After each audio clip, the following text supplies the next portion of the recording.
साथियों नमस्कार। स्वागत है आप सभी का आपके अपने चैनल साइंस टॉप में।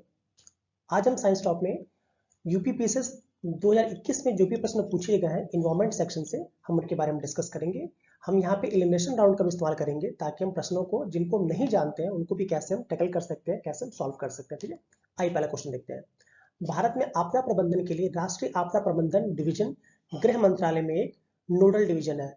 राष्ट्रीय आपदा प्रबंधन प्राधिकरण का पदेन अध्यक्ष कौन होता है? तो याद रखिएगा, मान ली में नहीं आता सपोज करें तो रक्षा मंत्री तो कभी होगा नहीं आपदा प्रबंधन से। ठीक है, स्वास्थ्य एवं परिवार कल्याण मंत्री तो पहले हटा दीजिए, इन दोनों में बचा प्रधानमंत्री और गृह मंत्री। तो याद रखिएगा इसमें जो प्रधानमंत्री होता है वह आपदा प्रबंधन डिवीजन का पदेन अध्यक्ष होता है। ठीक है, आइए नेक्स्ट क्वेश्चन देखते हैं। नेक्स्ट कह रहा है 2050 के लिए नेट जीरो लक्ष्य के संदर्भ में निम्नलिखित में से कौन सा से कथन सही है? देखिए ऐसे को थोड़ा सा ध्यान देना पड़ता है, सही पूछा जा रहा है। ठीक है, आइए कह रहा है इसका अभिप्राय है कि देश को, कोई भी देश होता है, देश को 2050 तक उसके उत्सर्जन को शून्य तक नीचे लाना होगा। अरे भाई कोई देश तो फिक्स किया नहीं क्योंकि हर कंट्री का अलग अलग है।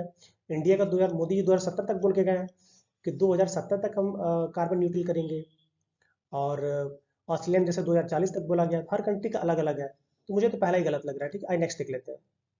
इसका अभिप्राय है कि किसी देश के उत्सर्जन की क्षतिपूर्ति वातावरण में ग्रीन हाउस गैसों का निराकरण तथा अवशोषण से होगी। बिल्कुल हाँ भाई, कार्बन क्रेडिट का मतलब ही क्या होता है? कार्बन क्रेडिट का मतलब ये होता है कि आप जितना कार्बन अगर आप निकाल रहे हैं उसको एनवायरमेंट को उतना अच्छा करने के लिए आप क्या इनिशिएटिव्स ले रहे हैं। ठीक है, जैसे एक कार्बन क्रेडिट में शायद 10 लाख टन कार्बन होता है उत्सर्जन। ठीक है, तो पहला दूसरा ऑप्शन सही, पहला गलत लग रहा है क्योंकि इसका अपने देश को 2050 तक उसके उत्सर्जन के शून्य स्तर तक नीचे लाना है। पॉसिबल नहीं भाई, शून्य स्तर तक नीचे कैसे कार्बन न्यूट्रल हो सकता है? ठीक है, और याद रखिएगा अगर आप, तो इसका ऑप्शन जो है केवल 2 वाला सही है, गलत है। ठीक है, एक क्वेश्चन याद पूछा जाता है कौन सा कंट्री जो कार्बन नेगेटिव है?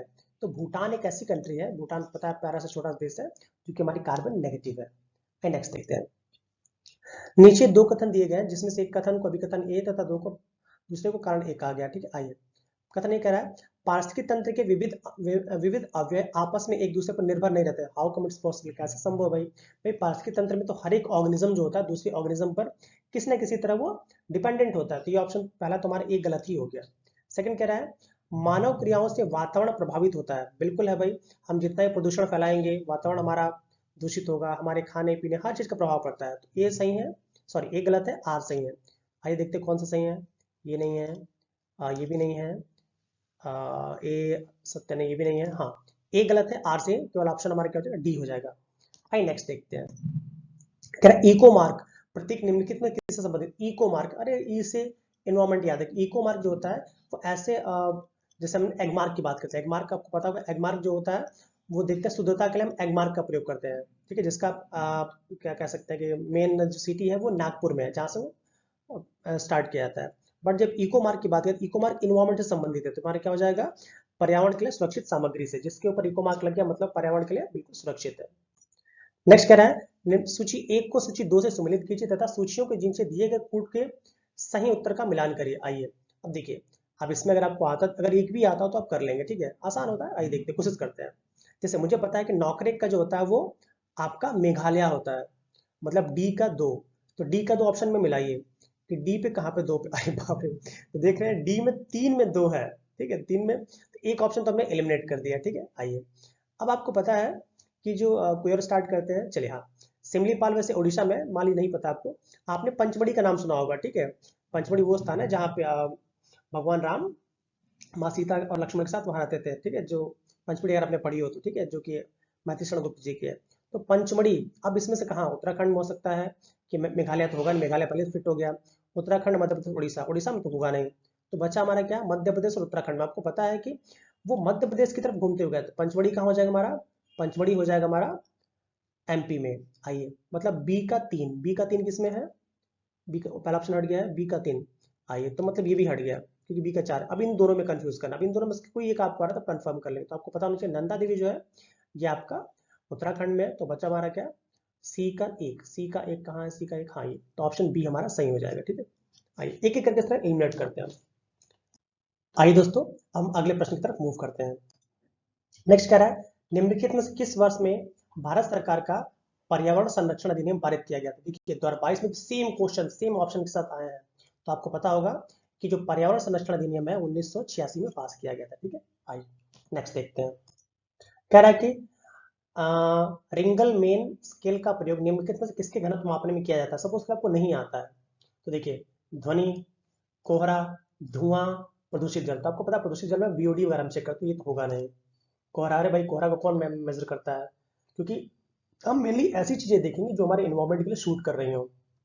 होगा नहीं। बचा कोहरा और ध्वनि में, तो आपको पता है कि जो ध्वनि होती है, ध्वनि के लिए अलग पैरामीटर्स आते हैं। तो हमारा सॉरी हमारा आंसर क्या आ जाएगा, हमारा धुआं हो जाएगा।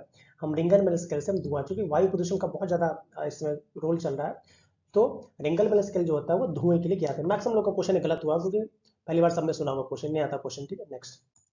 नेक्स्ट कहते हैं एक अनवीनीकृत ऊर्जा का स्रोत। क्या अनवीनीकृत, जो फिर से वापिस न आ पाए। तो आपको पता है अगर पेट्रोलियम एक बार हम जला लें तो वापस तो आएगा नहीं। बायोगैस भाई गोबर से है और नेचुरल होती है तो आ सकती है। वायु गैस भाई, वायु ऊर्जा आपको पता है कि बिल्कुल एवरग्रीन है। सोलर एनर्जी भी एवरग्रीन। तो बचा हमारा क्या, पेट्रोलियम, क्योंकि एक बार खत्म हो गई तो वापस नहीं आएगी। तो ऑप्शन हमारा क्या हो जाएगा, बी। आई नेक्स्ट देखते हैं। विश्व ओजोन दिवस, सेम क्वेश्चन फिर से रिपीट 2022 में हुआ है। 16 दिसंबर को आपको पता है विश्व ओजोन दिवस मनाया जाता है। नेक्स्ट कह रहा है फ्लाई एश प्रदूषण होता है। ये भी क्वेश्चन बहुत बार रिपीटेड है। फ्लाई एश प्रदूषण किससे होता है, तेल शोधक कारखानों से नहीं। तो याद रखिए फ्लाई एश होता है तो कल कारखानों में, जो कल कारखाने होते हैं जहाँ पे कोयला वगैरह जलाया जाता है, वहीं से फ्लाई एश का प्रदूषण होता है। उर्वरक उद्योग में होगा नहीं। तो बचा हमारा क्या, ताप विद्युत संयंत्र, क्योंकि जो ताप विद्युत संयंत्र होते हैं वहीं पे आपका कोयला जलाया जाता है, बहुत ज्यादा लकड़ियां जलाई जाती हैं जिससे फ्लाई एश निकलती है। नेक्स्ट देखते हैं हम। वायुमंडल में प्रकाश के प्रसार का कारण क्या। आपको पता है वायुमंडल में जैसे कि बहुत सारे धूल के कण होते हैं। देखिए ऑप्शन मिल गया, धूल के कण। धूल के कणों का काम ये होता है कि एक प्रक्रिया होती है प्रकीर्णन, प्रकाश का प्रकीर्णन। तो ये सनलाइट को एब्जॉर्ब कर लेते हैं और एब्जॉर्ब होने के चलते ये हमारा आकाश भी जो नीला दिखाई देता है। ठीक है, तो याद रखिएगा धूल के कण भाई, CO2 गैस ये तो करेगी नहीं, हेलियम ये भी गैस ही करेगी नहीं। अब इन दोनों में से बचा भाई जलवाष्प कैसे करेगा वो। ठीक है, तो बचा हमारा जलवाष्प एक लिमिट तक है और धूल के कण ऊपर तक जाएंगे। तो याद रखिएगा जो धूल के कण होते हैं इन्हीं का काम होता है कि प्रकाश के प्रसार का ये आपका एब्जॉर्ब करके दिखाते रहे। ठीक है, नेक्स्ट देखते हैं।